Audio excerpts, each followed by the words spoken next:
안녕하세요. 행복초면사 청명입니다. 오늘은 여러분과 어떤 전생에 대한 어떤 개념, 전생 치유가 어떤 것이고 우리가 전생이라는 걸 어떻게 한번 바라봐야 될지 이에 대해서 한번 같이 이야기를 한번 나눠보도록 하겠습니다. 제가 전생이라고 이런 주제를 하게 되면 저 역시도 사실은 부담스럽습니다. 제가 아무리 전생을 연구하고 공부해도 전생이 있다라는 것을 여러분들에게 확인시켜 드릴 수 있는 어떠한 것도 사실은 없습니다. 수많은 사람들이 이런 어떤 보이지 않는 세계에 대해서 연구하고 과학적으로 확인하려고 하지만 아직까지는 이거를 알 수가 없어요. 아마 저 역시도 제가 죽을 때나 이런 세상이 펼쳐지구나 알 수 있을 거라고 생각합니다. 여러분, 제가 얼마 전에 어떤 과학계 어떤 보고를 봤는데 과학이 과연 몇 프로 정도 이렇게 밝혀졌을까요? 그 보고에 의하면 불과 5%도 채 과학이 밝혀지지 않았다. 이 말은 어떤 의미냐면요, 우리가 그토록 맹신하고 있고 알고 있는 과학이 100%가 아니다라는 거죠. 5%라고 해서 이게 작은 비중이다라는 건 또 결코 아니에요. 이 5%가 정말 중요한 거죠. 이것 때문에 우리가 좀 더 편안하게 살 수 있고 몸도 훨씬 건강하게 살 수 있고 여러 가지 어떤 풍요로운 삶과 어떤 그 여가, 여유, 그리고 어떤 우리의 건강하게 우리가 살아가는데 어찌 보면 정말 중요한 건데, 제 말은 이게 다는 아니다. 우리가 아직 모르는 세상, 우리가 아직 알지 못한 세상, 체험하지 못한 세상은 95% 정도나 아직 미지수로 남아있다. 이것만 보더라도 우리가 꼭 전생이 없다, 전생이란 건 존재하지 않습니다, 이렇게 무 자르듯이 잘라버리는 게 아니라, 혹시 if 전생이 있다면 나는 어떤 삶을 살았을까? 전생에 내가 어떠한 선택을 했기에, 어떤 삶을 살았기에 현재 내 모습이 이렇게 살아가고 있을까? 여러분, 그렇잖아요.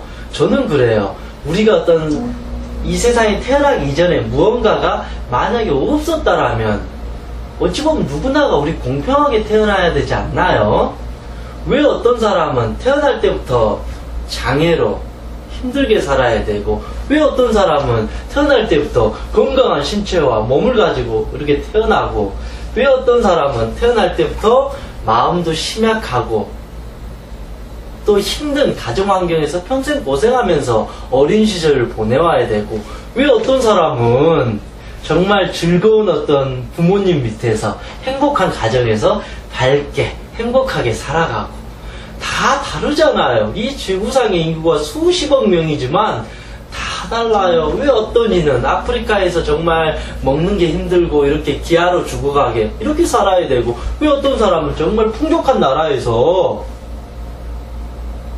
배부르게 평생 이렇게 살아갈 수 있는지, 저는 이게 참 안타깝기도 하고 화나기도 하고, 도대체 왜 그랬을까, 왜 그럴까라는 의문점이 항상 생기는 거예요. 아무리 생각해도 제 어떤 논리 속에서는 찾기가 어려웠는데, 전생이라는 게 혹시나 있다라는 거에서 가정을 해서 생각을 해보니까, 전생이란 거에 대해서 내가 뭔가를 했기 때문에 이거에 맞춰서 지금의 현재 삶이 반영되지 않을까. 학교 다닐 때 공부 못했으니까 대학교 떨어진 거예요. 그 정답이죠, 여러분? 학교 다닐 때 정말 열심히 공부하고 했으니까 서울대 가서 좋은 직장 다니는 거잖아요. 어찌됐든 모든 건 원인이 있기 때문에 결과가 있어요. 인과관계. 이게 좀 이해가 어렵다라면, 여러분, 콩 심은데 뭐 나요? 콩 나요. 여러분, 팥 심은데 뭐 나요? 팥 나요. 콩 심으면 무조건 콩만 나와요. 물론 이거는 콩의 개념에서 유전자 변이 그런 개념이 아니고요. 뿌린 만큼 거둔다라 그러잖아요. 이거를 카르마 법칙이라 하기도 하고 부메랑의 법칙이라고 해요. 내가 한 만큼에 대한 어떤 결과가 이루어진다. 이것은 자연의 원리, 우주의 원리하고 일맥상통해요. 모든 건 한 만큼의 대가를 받는 거예요. 내가 잘하면 잘한 만큼의 보상을 받는 거고, 내가 못하면 못한 만큼의 벌을 받는, 이게 어떤 우주에서 말하는, 어떤 자연에서 말하는 섭리 같아요. 우리 한 개인의 삶에서도 이런 우주의 섭리, 자연의 섭리하고 똑같은 거죠. 왜냐하면 우리는 우주의 일부분이자 또 전체를 대변하기 때문에 인간을 소우주라 그러잖아요. 그렇기 때문에 우리의 마음도 결국은 여기에서 보듯이 이런 어떤 과거가 있어서 현재가 만들어지고, 이런 현재가 있기 때문에 미래의 나의 삶이 만들어진다. 저는 이렇게 보고 있습니다. 그래서 이 과거라는 부분에 전생이라는 부분이 연결되어 있을 수도 있겠구나. 다시 한번 말씀드리지만 저는 여러분에게 전생이 있으니까 믿으세요라는 개념이 아니라 우리 한번 생각해 보는 거죠. 전생이란 게 있다라면 어떻게 바라봐야 될지. 그래서 현재 내가 문제 있는 몸과 마음의 문제, 아니면 그 영적인 문제, 이 부분도 결국은 과거와 연결되어 있다. 과거에 이런 문제가 있었기 때문에 현재 지속이 돼요. 우리의 현재 문제는 이유 없이 이상해지질 않아요. 마치 순간이동한 것처럼, 아니면 갑자기 저 하늘에서 돌이 똥 떨어진 것처럼 갑자기 마음이 확 이상해지지 않아요. 갑자기 몸이 확 망가지지 않아요. 여러분, 몸이 아플 때 한순간에 아파오는 게 아니라 오래전부터 누적이 되어 와요. 서서히. 다만 모르고 와요. 크게 안 아프니까. 그러다 어느 순간 다 터져버리는 거. 어느 순간 와 머리가 아프고, 어느 순간 심장이 쪼이는 것 같고, 어느 순간 이제 심각하게 암이 걸려버린 거나 고혈압, 뭐 어떤 당뇨나 그런 몸의 문제로 드러나게 되고, 마음의 문제도 결국은 과거에서부터 쭉 타고 오는 거예요. 지금 내가 우울한 사람은 틀림없이 어제도 우울했어요. 왜냐하면 어제 그 우울함을 이해하지 못하고 찾지 못했으니까 오늘 우울한 거예요. 그래서 오늘 우울한 사람, 내일도 우울할 소지가 있어요. 그래서 내 과거를 본다는 거, 내 전생을 본다라는 것은 내 현재 어떤 문제, 내가 찾고자 하는 그 부분에 대한 원인을 찾는다. 우리가 뭐든지 그렇잖아요. 인과법칙이라고 해서 그 원인을 정확히 이해하고 찾게 되면 현재 문제가 사라져 버리는 것입니다. 그것이 물론 당연히 제일 중요한 건 현재라는 지금 이 순간, 그리고 내가 태어난 이번 생이 제일 중요하겠지만, 때로는 우리가 이번 생의 나를 보더라도 다 알지 못하는 경우들이 꽤 많아요. 이거는 전생이 중요하다, 현재가 중요하지 않다라는 개념이 아니라, 이 시간선은 과거와 현재는 연결돼 있어요. 현재와 미래는 연결돼 있어서요. 그래서 저는 제가 하고자 하는 어떤 전생 개념은 다 따로따로 나눠서 하는 게 아니라 이게 같이 유기적으로 움직이고 있다는 것이죠. 그래서 과거에 잘못된 어떤 방식으로 프로그램처럼 움직여지고 해졌다라면 내가 직접 내 전생이라는 것을 이해하고 찾아가고 체험함으로써, 아, 내가 전생에 그랬었구나. 아, 내가 전생에 사람들 너무 미워하고 괴롭히고 힘들게 하고 피눈물 나게 내가 만들었었구나. 아, 그래서 이유 없이 많은 사람들이 나를 이렇게 막 괴롭히는 것 같고 나를 미워하는 것 같고 그랬을 수도 있었겠구나. 왜 나는 정말 미워하는 우리 아버지를 만나서, 우리 엄마를 만나서 내가 평생 왜 이렇게 고생해야 되나. 아무리 찾아도 찾을 수가 없어요. 이해도 안 되고 용서도 안 되고. 그런데 전생을 한번 가보니까 내가 정말 내 부모님은, 내가 이제 부모였는데 그 현생의 부모가 내 전생의 자식이었는데 내가 그렇게 괴롭혔던 거예요. 사랑을 주지 못하고 이해해주지 못하고 안아주지 못하고 너무 미워했던 거예요. 아, 내가 그렇게 하다 보니까 이번 생에서 다시 그런 인연법에 의해서 만나구나. 그래서 지금 우리 아버지 어머니를 미워하면 안 되겠구나. 오히려 내가 지금이라도 이제 더 감사하고 끌어안아줘야 되겠구나.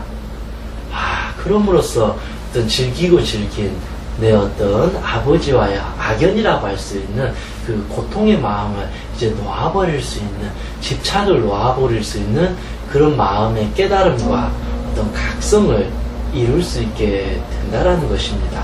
그래서 우리의 모든 어떤 마음의 문제도 결국은 그렇게 연결되어진다. 상대는 나의 거울이라고 그러잖아요. 결국 전생에서 나하고 마주봤던 사람이 이번 생에서 연결되어져요. 그런데 우리는 그 사람을 통해서 배우려고 안 해요. 그 사람이 잘못된 점만 계속 보는 거예요. 너는 왜 이게 잘못됐고, 왜 넌 나한테 그러니, 왜 이게 문제일까, 이렇게만 보는데 그 관점에서 해결이 안 돼요. 상대를 봄으로써 나를 보게 되면, 아, 내가 문제 있었구나, 내가 오히려 유연하지 못했구나, 내가 오히려 마음이 좁았구나, 지혜롭지 못했구나, 그러면서 나를 더 찾아가게 되고 지금의 삶이 더 행복해지고 사랑으로서 이렇게 가득 차질 수 있다. 이게 제가 생각하는 어떤 전생의 어떤 개념입니다. 좀 더 쉽게 말하면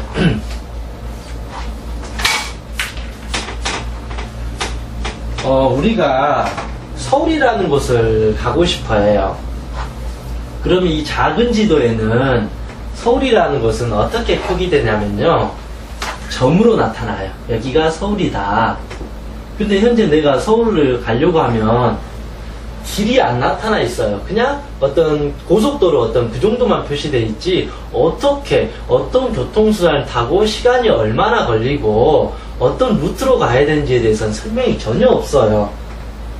그래서 물론 여기에 모든 정보가 다 담겨져 있지만 이게 확대돼서 나오지 못해서 알 수가 없어요. 서울로 가야 된다는 건 아는데 왜 내가 서울을 가야 되고 서울을 어떻게 가야 되는지에 대해서는 우리가 찾기가 너무 어렵다 이거죠. 그런데 어떤 이 문제를 가지고 전생 속으로 들어가니까 이렇게 크게 나오는 거예요. 서울이라는 지역이.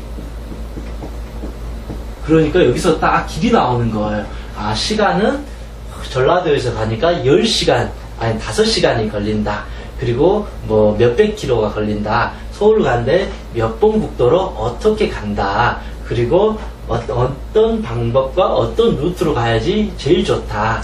가다가 어떤 장애물들이 있다. 이런 식으로 내 현재의 문제를 돋보기처럼 확대해서 본다라는 거죠. 그래서 전생하고 현생은 다른 개념으로 보는 게 아니라, 물론 이제 제 생각이지만 현재 이 문제를 좀 더 전생이라는 곳에 와서 좀 더 제대로, 좀 투명한 시야에서 좀 넓게 이렇게 보니까, 아, 서울은 이렇게 가는 거구나, 이런 것처럼, 아, 내가 왜 이유 없이 이렇게 몸이 아팠던 거를 찾아보니까, 아, 이래서 아파 왔었구나. 왜 나는 태어날 때부터 뭐 일도 잘 안 풀리고 항상 뭐 잘 안 되고 잘 안 풀리고 항상 내 마음은 좁아가지고 상처도 잘 받고 너무 잘 울고 성격은 예민하고 왜 그랬을까를 보니까, 전생에서 이렇게 돋보기로 보니까, 아, 그럴 수밖에 없었구나. 아, 맞다. 내가 그런 삶을 또한 선택했고 이번 생에서 찾아야 될 게 있었는데 내가 그걸 간과하고 힘든 마음만 계속 나를 질책하고 미워했었구나. 내가 이렇게 예민하게 타고난 이유는 이 예민함을 통해서 진정 더 넓은 마음을 갖기 위해서 내가 선택했던 삶이었는데 내가 잘못된 시야에서 바라보게 됐었구나. 그를 자각하니까 이제는 예민함을 보는 게 아니라 좀 더 넓은 마음으로 세상을 좀 더 사랑할 수 있는 그런 어떤 용기를 또 갖게 되었다. 이렇게도 우리는 전생을 볼 수도 있습니다. 그래서 전생은 결코, 제가 최면도 항상 말하지만 우리는 결코 미스터리나 보이지 않는 어떤 영적인 세계를 뭐